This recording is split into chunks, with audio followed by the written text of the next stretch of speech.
Joining us now is Cato Institute Senior Fellow Dan Mitchell. Dan, what do you think of the Treasury Secretary's testimony yesterday? I think he's exactly right. If we get more growth, everything becomes easier. It's good for people. It's good for the federal budget. Here's the challenge, though. Mnuchin is in charge of doing major tax reform and tax cuts, but it's hard to do that when the overall Trump budget allows government spending to grow nearly 3.5% a year. If they could take that spending trend line and instead of spending growing 3.5% a year, if it only grew, say, 2% a year, you could make it much easier to do major tax cuts and major tax reform. So I'm glad they're putting a little bit of restraint on the spending side compared to what Obama left, but we need to do a lot more. But Dan, there is another new entitlement in this budget.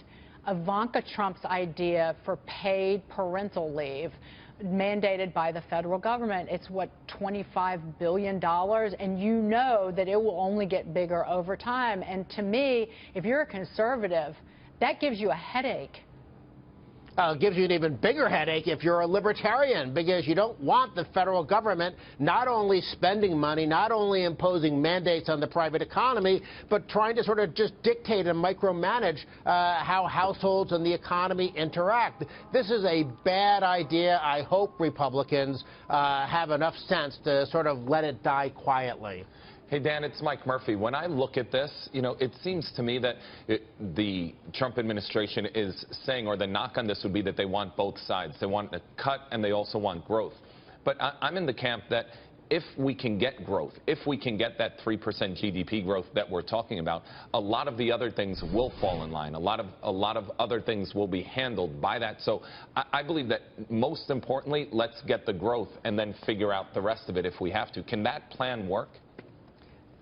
I fully agree that more growth is great news for many reasons, but it's not a silver bullet. The key thing we have to look at in the long run is the burden of government spending growing faster than the private sector? So even if you have 3% real growth, which probably means 5% nominal growth, if long-run entitlement spending is expanding at 6 or 7 or 8% growth, the growth by itself is great. It gets you part of the way there, but you have to reform the entitlements. And the good news is Trump is dealing with Medicaid. He's going to make the program much better by basically decentralizing it to the states and capping the federal obligation. But he's basically taking a pass at Medicare and also Social Security. And again, in the long run, controlling the size and burden of government, that's actually a critical part of getting the additional growth, because you want resources being allocated by the private sector, not by politicians and bureaucrats. And you have a tough row to till, if you will, Dan, if you refuse to touch Medicare and Social Security.